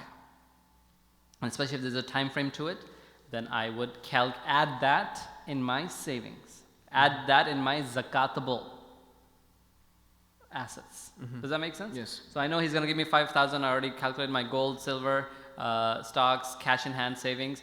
I need to add this 5,000 to it. Then I would calculate my zakat. Now there's another brother. I give that person, let's say, $5,000 too, but I know their situation. It doesn't look like I will ever get my money back. I'm not going to forgive it, but I know there's very little to no hope for me to get back. So negative possibility. There's very low possibility or probability that I will get the money back. That you don't have to calculate. Okay. Do you understand? Yep. So not that you don't minus that. That as if you think of it, lillah, you already gave it away, so you don't add that money on it. So that is the money if you owe someone. That is the concept. So what about when the time comes to give zakah, and that money that you were supposed to give from that person, like for example, I was supposed to give you that 5,000, but it ends up that I didn't give it to you. So would you still add that into your zakat? Can you repeat that? I'm sorry. I'm saying, so in the scenario where I'm supposed to give you back your loan, right? Let's say when time comes to give your zakat, I don't give you that loan back. Yeah. But yeah, so if the time that the time stipulation where a person was supposed to return me my money, and that person said, oh, something came up, yes, but you still know that he's gonna give it back to you. Yeah.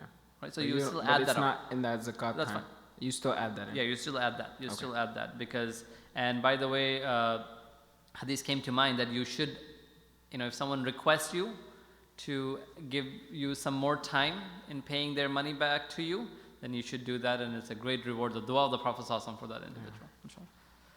I'll go with the questions right now. The last thing I wanted to mention is regarding zakat cannot be given on haram money, right? If a person has, their income is, let's say if they have a liquor store or something, then you don't give zakat on the haram money. I mean, again, subhanAllah, we are talking about purifying our wealth. If the money is haram, then you cannot purify haram wealth, right? So therefore, my humble, sincere request, if there is someone who is in that category, is to sincerely ask Allah for forgiveness. Put your trust in Allah. What's the verse? وَمَن يَتَّقِ اللَّهَ يَجْعَلْ لَهُ مَخْرَجًا. The person who puts their trust in Allah subhanahu wa ta'ala, يَجْعَلْ لَهُ مَخْرَجًا. Allah will open the ways for him. وَيَرْزُقُهُ مِنْ حَيْثُ لَا يَحْتَسِبُ. Allah will provide them and give provision from things that they have not even they cannot even comprehend. So therefore, stop. Look or speak with people through which you can come out of that haram business, and then give your money away, whatever you have. Don't think of that as zakat or sadaqah. Rather, think of it just with a good intention that you're giving it away, or find ways that you can get into a halal business, inshallah. I forgot the business, the second category, right? Of if you have a business. If you have a business, how do you give zakat on your business? So let's say if a person has a store, if a person has a bakery, or if a person has a furniture store, and the items that they have already invested, meaning they already bought these things, If a person has a furniture store and they have, maybe a couple hundred sofa sets and bedroom sets and kitchen dining table sets they already purchased and it's there, and all they have invested in it, but they will be selling it and taking the money. So the way to give zakat on a business, bakery, convenience store, gas stations, mashallah, a few of our brothers have gas stations. Again, by the way, when I say gas station, the halal stock that you have, right? So there what you do is you do your inventory and not the cost value, rather the selling value of those items. If you have a gas station, then let's say you have 100 bottles of Coke, you may have bought it for 50 cents, but you know that you're going to be selling it for $1. Yeah. Right? So you would add the selling cost of that, then you calculate all that, then you put that in your, again, savings, gold and everything, you put that in your zakatable, and then you calculate that, and you give that. And that's how you give it. So someone said, if someone sells his business and no profit was made, can he pay zakat? Yes, so if someone, again, the business that they have and then they sold it, so the money that they have received is their income, right? So that will constitute as that you would include that, whether if it's a profit or if you went in loss, right? Same thing like a car. Your car that you're driving, from your 10 cars, you're not driving all 10 in a week. Maybe you will. But then if you sell some of them, the moment that becomes your money, same thing with the business. If you sell that, and then it becomes part of your income, inshallah. If someone owns a grocery store, can he pay zakat annually? Yes, grocery stores. Can they? It was a question I was asked a while back. So if someone owns a grocery store, if they are speaking about ushur regarding, I mean, they only put grocery, so I'm assuming they meant grocery store. Okay, if the grocery stores are, again, the same thing at the end of the year. Let's say, what's our example? 10th of Ramadan. 10th of Ramadan. As they're calculating, they just do a quick inventory.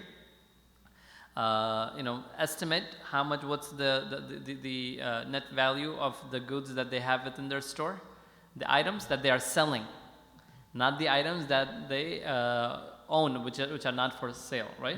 The things that they are, let's say in their store, if they have a big TV that's a monitor, they're not selling those TVs, rather it's for any other camera equipment, surveillance equipment, you don't give zakat on that. Like all the mops and everything all the time. Yeah, mops and stuff like that, very expensive, mashallah. But the goods that they are selling, they would take account of that, and then they put that within their savings. I'm tired.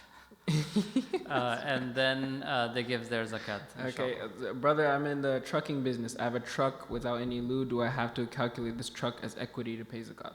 No, something that you're using, the truck is not, unless you have you have a whole dealership of trucks.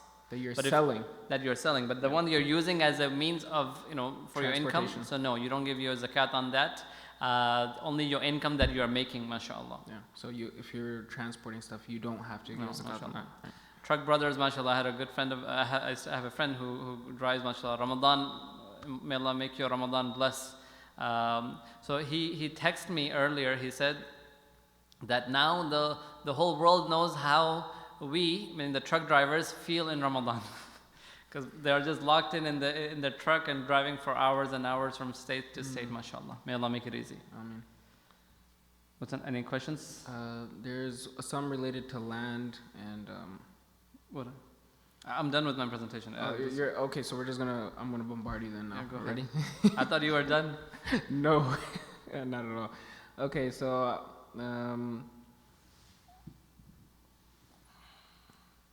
do you pay zakat on your home equity? No. Do you pay zakat on the home equity you built on your house? Nope. Okay. If I have a rental property, how do I pay zakat on the rental income? We went through that, right? You could answer them too. So you just kind of take the rent over the whole year, and then you pay zakat on the rent, not on the property. Yeah. And let me go through some questions too. Do you have to pay zakat on your savings for retirement? We went through that. If you have an empty land for investment purposes and planning to sell after a period of time, you will pay zakat once you sell it. Okay. So is it okay to have a savings account with interest as long as you're giving away the interest money? Yes. By the way, I mean, that question, I have looked into some of the banks, my own banking, Wells Fargo, but it could be many other banks too. I have heard of Bank of America as well. This isn't a paid promotion, by the way. Huh? I said this isn't paid promotion, by the way, Right. of Wells Fargo. Yeah, I'm not trying, no cabs, although we have a red carpet, but no, I'm not endorsing anyone. That if you speak with them and let them know that because of the religious reasons, I do not want to get that money in my account. It's not a big deal. If you get it, then you would discharge it. But they do have a form that you can opt out in receiving the interest money. So if there are any perks in you opening a savings account, whether you get multiple small accounts that you can transfer money, child, or school funding accounts, and likewise if you get some other benefits.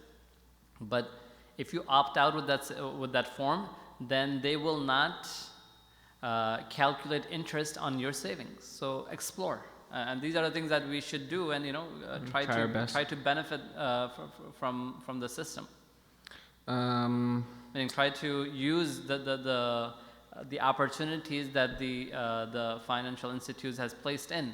That if you, and this I believe it says a religious exemption for receiving interest. Someone probably have went up to them, and then mashallah, those who are working in Wells Fargo and elsewhere have probably did something to prepare this this exemption letter. Okay, the next question is, if someone doesn't have enough money to pay for their daughter's medical bills, are they qualified for zakat? Can you repeat that?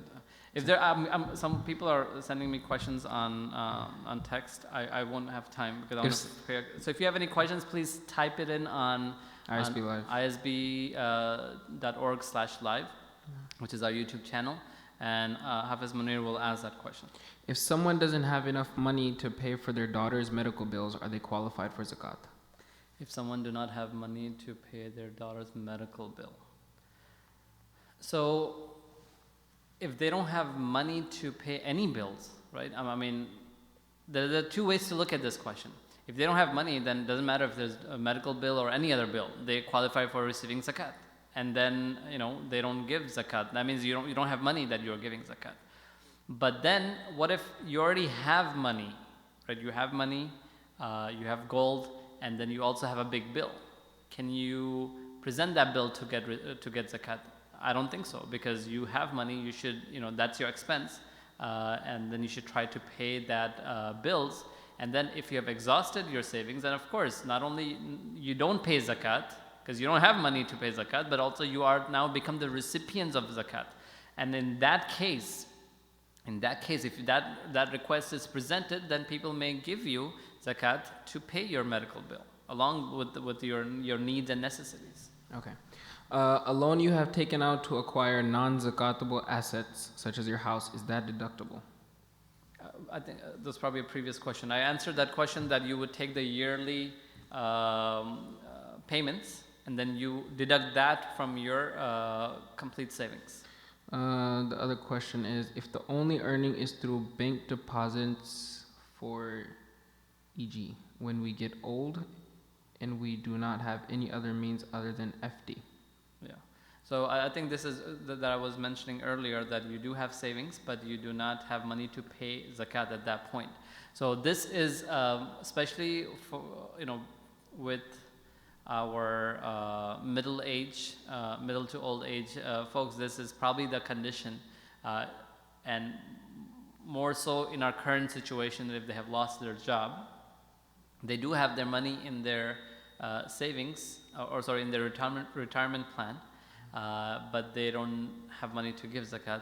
So what you could do is you can make that amount, write that amount that, if I had money this year with my 401k or my retirement plan, then this is how much it would come out to, and inshallah I'll give it when I have it.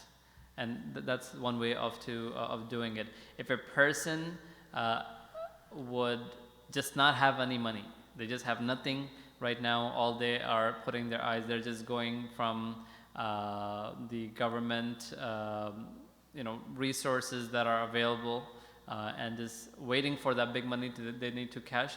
in that dire, very unique situation, I would suggest that I don't want to give any opinion right now because others might misunderstand. I would recommend that you consult with a scholar, and I think from one of the three opinions, the other opinion might be applicable.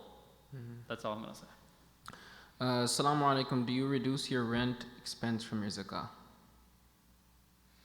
Yes, your rent expense from your zakat. So if you are giving, so any other expense for that matter, you don't reduce that. That becomes part of your expense. Like for example, I have to pay my phone bill, my rent, my utilities, right? So I'm paying that every month. So as the money is coming in, as the money is going out, at the end of the year, which is 12 lunar months, right, the Islamic year, you have to just see that, if the nisab is on the 10th of Ramadan, if I've already paid my last month or this month's rent, then that's gone. You cannot think that, I have to still pay next year and the years after, or next month and a few more months of rent, I'm going to deduct that. No, that you cannot do. You have to do at this point, at this moment, I have this much money. And even if you are, remember the nisab, if you are over nisab and if your rent is coming up next week, you're not paying right now. And at this point you have $5,000, you calculate that and you give zakat. If you want to pay your rent that you're coming up, you want to pay that rent, and then what will happen is you can, if you have that option of paying your rent earlier, you could pay that. Then you may, for example, if the rent is $2,000, then you had $5,000 savings. Before 10th of Ramadan, you gave that $2,000 for your rent, then you're left with $3,000. So now your nisab went down, you don't give zakat. So you have to know that you cannot play with the deen of Allah subhanahu wa ta'ala. If there was a day that you have allocated that this is the day when I had nisab, just make sure that live your life normally. And then if the zakat day comes 2-3 days later after your nisab date, meaning your rent, right? Then you just give your zakat and then you pay your rent. If I'm accountable for 50,000 for zakat after quantifying jewelry savings but have a mortgage payment that equals $20,000 per year, would I only be responsible for the difference 30,000 in zakat? We gave that example and the answer is yes. Yeah. Is the amount in 401k zakatable? We already went that in detail. Into detail. You just kind of reversed back, I guess, in the video. So the answer is yes. Please specify more details if there's a chance you could also go back and listen to the detail. Yeah. My parents don't have any income but have some gold and a fixed account. Do they still pay zakat? Yes, this is a good question actually. I don't know if I touched on it. You should, they should pay, and if they do not have the money, then as a child, children can pay zakat for their, a person can pay zakat for his or her spouse, children, and parents. So it's important that we pay zakat. If we are possessing gold, and then if there are some assets, whether if it's retirement plan or something else, and the parents are living with you, right? This is a very possible scenario that parents are living with you. They don't have any income, tangible income that's coming in, and you are, pretty much have assumed the responsibility as a son or a daughter to take care of your parents. They have gold and they have retirement plan, they have 401k. You got to include all of that in your total, because now you are you are the head of the house and you are taking responsibility of the expenses. So you would calculate that and calculate their zakat, number one. And then you would say that this is the money that my mom, my dad, or my parents would have to give. They don't have the money, that I have to give it. Then you would give them money. You would have to give it on their behalf? Yes, because as I mentioned earlier, that your wealth is your parents' wealth. One more option could be that they need to be mindful also that when you are owning so much gold, and likewise the 401k and other retirement plans that you have, you are classified as a rich person in the in Sharia, in Deen, that you have well over nisab. So we have to figure something out. So you need to have that discussion. Whether if the son is paying it or daughter, whatever. I'm giving you that as an example because I know in many families that's what happens. But then, on the other hand, we cannot be oblivious about it. Oh, I'm not getting money, so I just stay quiet. No, I mean, you have gold, which is over nisab, and likewise you may have something. So we have to have that discussion and open that dialogue. Okay, Assalamu alaikum. How do we pay or not from our house paid off, which is from a loan? Maybe it's a question could be rephrased, or you're going to say it again? Yeah. How do we pay or not from our house paid? I think if the question could be rephrased one more time, okay, then we can. If the person who asked this question, if they could just rephrase it one more time. The question after that is, how do you calculate zakat on your income? Sorry, you might have already addressed that, but I was not around. Can you repeat the answer? On your income. So again, you do not calculate zakat on your income. Let's say, if you get a job and you got a job for $50,000 a year, you don't calculate $50,000 so it's not an income, it's your savings. You got a job and your first paycheck was $5,000, so you're already on nisab the first day you got the paycheck. Mm-hmm. Till the end, next year at that time, Islamic year, Islamic date, if you have used all of it, then you don't pay zakat. If your savings is more than $4,000, you give zakat. This is a very simple, inshallah. You could also go back and look at more details that are attached to the statement. Last year of Ramadan, I had calculated zakat and separated at side, but some of money from last year I still have in separate with me, but it is still in envelope. Yes. So you have set it aside and then you have to give it, then you should give it right away. You shouldn't, mashallah, that's good. You kept it aside, you put it in an envelope, but I think as soon as you can discharge that. Now, if it's in the envelope, let's say you have $500 in the envelope that was zakat money from last year. You can, because of quarantine, you can just go online if it's possible that you have savings and you have money in your account in your bank. You could make intention. So it's not that actual 500, that 5 Benjamins that you have in that envelope. That is not like zakat money and it's like I cannot touch it. It's the amount that matters, your intention. So you could just go online, go to isb.org/donate, go to zakat and then put $500.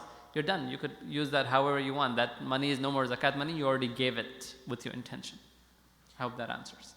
Okay, the next question is, can you please repeat the answer about 401k?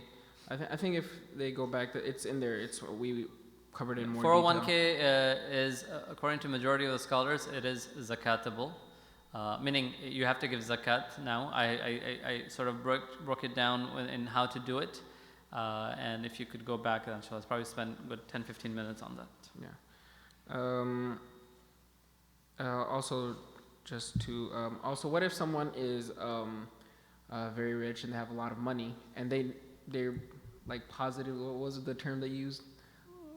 What do you mean? Oh, positive possibility? Yeah, positive possibility that they'll have that wealth till the end of the year. Is it possible for them to take out zakat before the time comes? Very good question. If a person just got a big bonus from work and or got married and mashallah got $50,000 in gift. And that happens after you get married. People give gifts, and mashallah, maybe you guys will receive $50,000, and then you're like, oh mashallah, I'm rich. I'm going to quickly take out my zakat right now for the end of the year, before the whole year completes, or I'm a multi-millionaire. I just want to take it out now. You can take it out and give it. It will constitute as sadaqah. Zakat is only when these 5 conditions are met, then the money from your wealth, that amount is zakat money. So you cannot give it before. You have to have that condition met, and then you have to discharge it. Shay, what's the general outlook on interest in banks and stuff? Like having interest on accounts and everything, like interest. I mean, subhanallah, it's a. We need to have another whole topic regarding interest, and how Allah subhanahu wa ta'ala says, "Ahallallahu al-bay'a wa harrama al-riba." Allah subhanahu wa ta'ala has made a riba, usury, interest haram on you. فَأْذَنُوا بِحَرْبٍ مِّنَ اللَّهِ وَرَسُولِهِ. Subhanallah. Another place Allah says in the category of those who take interest, they are as if they are in war. That person who takes interest or give or takes interest, they are in war with Allah subhanahu wa ta'ala and His Rasul sallallahu alaihi wasallam. SubhanAllah. It's a very, very stern word. That's the only place that's the only place in the Quran where Allah says that the person who does anything wrong, they are in war with Allah and His Rasul sallallahu alaihi wasallam. So it's a very severe thing. It's something, it's high time we understand, we look into it, we consult, we make dua to Allah subhanahu wa ta'ala, we ask Allah for forgiveness for the wrong we have done. Also trying to, if we are involved, trying to take ourselves out of that. Yesterday one brother called me regarding, even buying a house and what are the options, and mashallah there are options, right? So look into it. La yukallifullahu nafsan illa wus'aha. Allah subhanahu wa ta'ala does not put burden on individuals more than we can bear.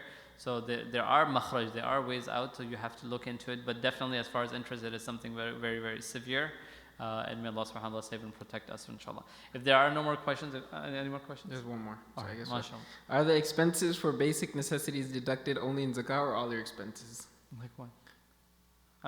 Repeat that question. Are the expenses for basic necessities deducted only in zakah or all your expenses? I think we're tired also. So once again. So let me try to answer that. If the person who asked the last question, if they want to rephrase, that's fine. But yes, the zakat you do not need to deduct your expenses because they're no more there. I mean, you don't calculate that. It's not about deducting. You don't calculate that. You calculate what you have in savings, and that is it. It's pretty simple. Okay, there's two more, and I think we should cap it off there. We'll see. Okay, inshallah. Question that... Tonight you are doing the halaqah, right? Huh? 7:30? No, I think it was your turn. Question, that means due date for zakah may be different depending on types of savings that you had for 1 year. Due date of zakat might be different. So, if the nisab, if you came up to the level of nisab, which is the bare minimum, let's say $4,000. 4,000, not let's say that's $4,000.